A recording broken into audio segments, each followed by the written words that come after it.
আপনি আরজি করের সঙ্গে এই ল কলেজের ধর্ষণের ঘটনার একদমই তুলনা করতে পারবেন না। কারণটা হচ্ছে যে এখানে তো মেয়েটা বেঁচে গেছে, প্রথম কথা মেয়েটা হচ্ছে মরে যায়নি, এবং দ্বিতীয় কথা হচ্ছে যে এই ঘটনাটা মাঝরাতে ঘটেনি, একেবারে ভর সন্ধ্যাবেলা ঘটেছে। আস্তে আস্তে আমরা প্রোগ্রেস করছি, দেখতে পাচ্ছেন তো। আর কিছুদিন পরে একদম দিনে দুপুরে রাস্তার ওপর শ্যামবাজার পাঁচ মাথার মোড়ে এরকম একটা ঘটনা ঘটেছে, সে কথাও নিশ্চয়ই আপনারা শুনতে পাবেন। এই ঘটনায় মূল অভিযুক্তের নাম কি? মনোজিৎ মিশ্র। কে এই মনোজিৎ মিশ্র?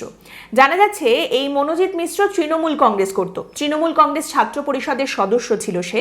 যদিও বর্তমানে এই সাউথ ক্যালকাটা ল কলেজের তৃণমূল কংগ্রেস ছাত্র পরিষদের যে ইউনিট, সেখানে সক্রিয় কোনো পদে সে ছিল না, কিন্তু কলেজে তার ব্যাপক প্রভাব ছিল এমনটাই জানা যাচ্ছে।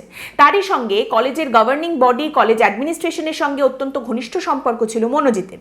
এবং এই যে college, south Calcutta law college, এই কলেজের গভর্নিং বডির প্রেসিডেন্ট পদে কে রয়েছেন? তৃণমূল কংগ্রেসের বর্ষিয়ান নেতা এবং বিধায়ক অশোক দেব।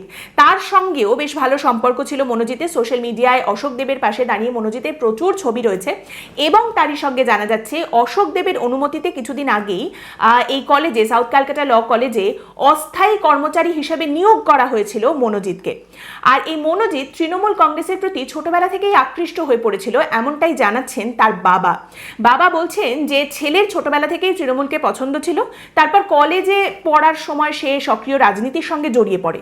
তারই সঙ্গে মনোজিতের বাবা বলছেন ছেলের নেতা হতে খুব ভালো লাগতো, সবাই দাদা দাদা করবে, ফুল দেবে, উত্তরীয় দেবে, এইগুলো মনোজিৎ ভীষণ উপভোগ করত।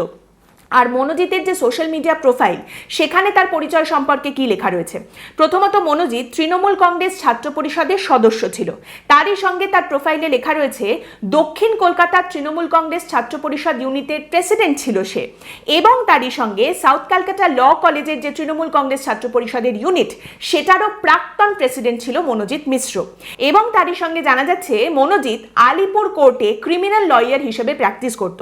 এটাই তার দাবি যে সে ক্রিমিনাল লয়ার হিসেবে আলিপুর কোর্টে প্র্যাকটিস করত। তার মানে বুঝতেই পারছেন এই মনোজিৎ মিশ্র একেবারে আদ্যপান্ত তৃণমূল কংগ্রেসের লোক। তৃণমূল করে বলেই সে প্রভাবশালী, এই বিষয়টা কিন্তু সামনে উঠে আসছে।